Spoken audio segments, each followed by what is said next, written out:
Welcome back to Poorly Educated Today in the News, where the world woke up, checked the dashboard, and every warning light was blinking like a Christmas tree wired by your cousin with a roll of electrical tape. We got war talk, gas prices, Congress hollering, protests boiling, and somehow coal sludge is now part of the national security plan.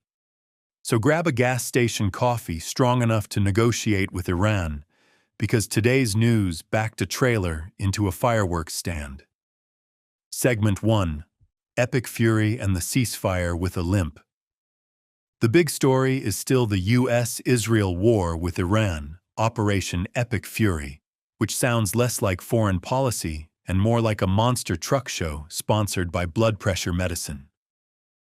After weeks of fragile ceasefire talk, U.S. forces hit Iranian naval and missile targets again, saying it was self-defense because Iranian assets were allegedly messing around near the Strait of Hormuz with mines and fast attack boats. Iran called that a ceasefire violation, which is like two neighbors agreeing not to fight. Then one backs a bulldozer through the fence and says he was checking the property line. Meanwhile, diplomats in Doha are trying to stitch together a peace deal while the military side keeps grabbing the scissors.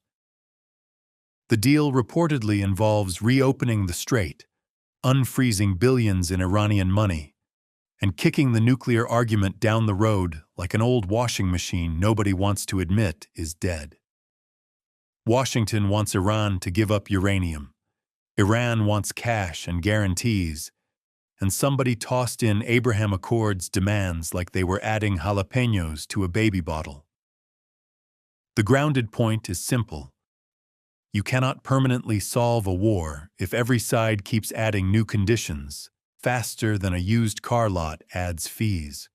This thing is balanced on a toothpick, and everybody keeps leaning on the table. Segment 2. Gas pumps are now emotional support animals. Now let us talk about the part everybody feels before they even read a headline. Gas prices. The Strait of Hormuz being jammed up is not just a foreign policy crossword puzzle. It is why filling up a truck feels like buying concert tickets from a scalper wearing a Treasury Department badge. Brent crude has been flirting with the $100 mark. Diesel is squeezing freight, and regular people are staring at the pump like it personally voted against them.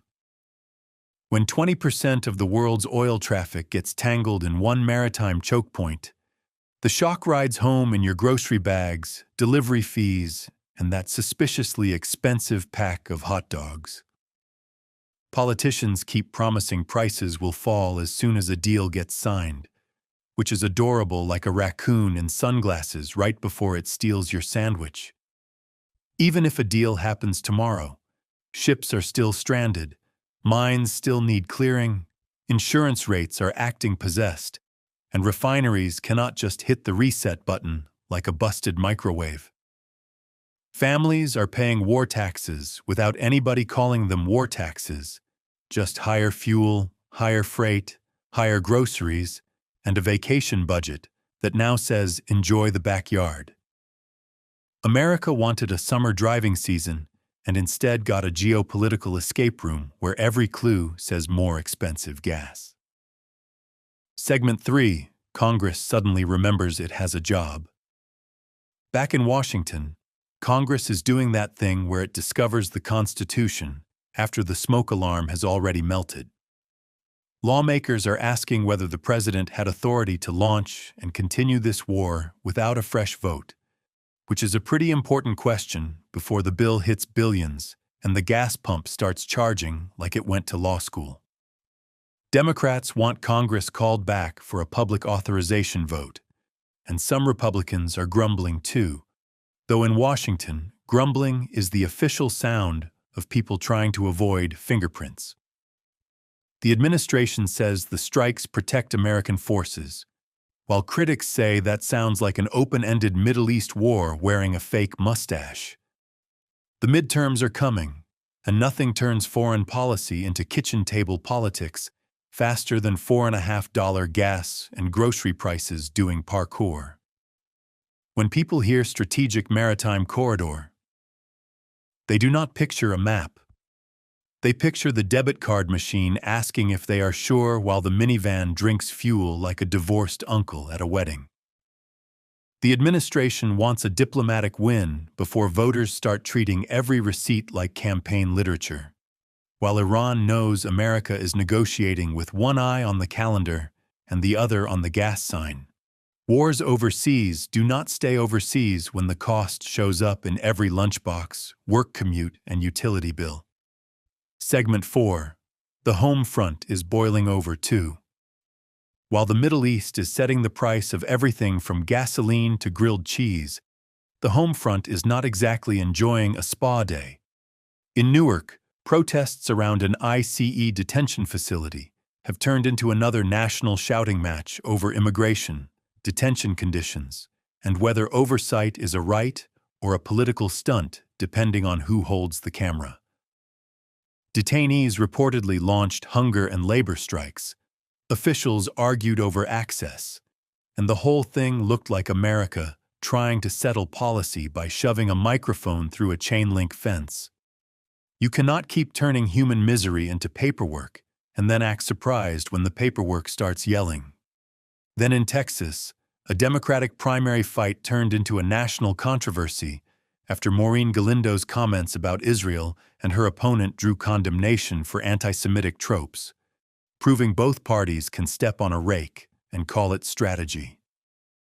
The Democratic coalition is trying to balance outrage over Gaza, criticism of Israel, and the line where criticism curdles into bigotry, which is a tightrope walk over a pit full of cable news producers.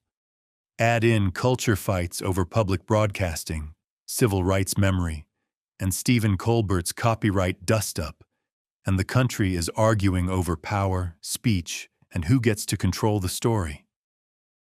America is a family reunion where the grill is flaming, the uncles are debating foreign policy, and somebody just found out the potato salad has been in the sun since noon. Segment 5. Rare Earths, Nervous Allies, and the Bent Tire Planet. The Iran mess is also making America remember that supply chains are not magic. They are long, fragile ropes stretched across oceans full of politics, mines, and insurance adjusters with calculators sharpened like knives. South Korea and Japan are moving closer because they see Washington tied up in the Persian Gulf and China standing there like a man at an auction waiting for the cheap bid. That is a major shift, because when old rivals start comparing notes, it means the neighborhood has heard something scratching in the bushes. At the same time, West Virginia University is pushing a rare earths initiative that pulls critical minerals out of Appalachian coal waste, which is the most American sentence imaginable. That story is funny until you remember rare earths run through electronics, weapon systems, clean energy, and half the gadgets people scream into when their delivery is late. If China controls too much of that supply, and oil routes can be squeezed by a war in the Strait of Hormuz, then independence is not a slogan. It is a hardware problem with mud on its boots. Meanwhile, Russia keeps hammering Ukraine. Ebola is killing people in Africa. Gaza aid tensions keep inflaming the region, and Pope Leo XIV is warning leaders about the delusion of omnipotence like he is trying to referee a bar fight with incense. The whole planet feels like an overloaded pickup hauling gravel, fireworks, and one nervous goat down a mountain road with no brakes. In conclusion, today's news is one giant lesson in how nothing stays in its lane anymore. A missile strike in the Gulf turns into a gas bill in Indiana. A closed sea lane turns into higher grocery prices. A prison protest becomes a national identity fight. And coal waste suddenly gets promoted to national security intern. The world is not falling apart in separate boxes. It is all wired together like a barn radio, a tractor battery, and a bad idea. So when leaders promise quick fixes, cheap gas, easy peace, and painless strength, remember that the bill always finds the mailbox. And right now, America is standing at the mailbox in flip-flops, holding a receipt longer than a CVS scroll, wondering who ordered all this chaos.